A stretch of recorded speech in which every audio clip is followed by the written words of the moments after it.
Hello guys, कैसे हैं आप लोग। उम्मीद करती हूँ आप लोग खैरियत से होंगे और अपनी लाइफ में खुश होंगे।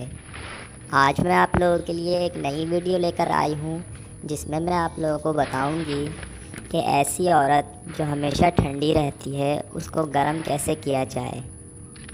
तो वीडियो शुरू करने से पहले आप लोगों से एक ही रिक्वेस्ट कि मेरे चैनल को सब्सक्राइब करके मेरी इस वीडियो को ज़रूर लाइक करें। तो चलिए वीडियो शुरू करते हैं। देखिए गाइस, अगर आपकी बेगम या आपकी गर्लफ्रेंड या कोई भी लड़की हमेशा ठंडी रहती है और हम बिस्तरी के लिए तैयार नहीं होती, तो उसके लिए एक बहुत ही आम अमल है और आसान अमल है, और वो ये है कि उसके गर्दन पे आप आहिस्ता आहिस्ता चूमना शुरू कर दें और आहिस्ता से बाइट करें उसकी गर्दन पे। इस तरह से औरत बहुत जल्दी गर्म हो जाती है और हम बिस्तरी के लिए तैयार हो जाती है। चलिए गाइस, अपनी आज की वीडियो यहीं पे ख़त्म करती हूँ। उम्मीद करती हूँ आप लोगों को वीडियो पसंद आई होगी।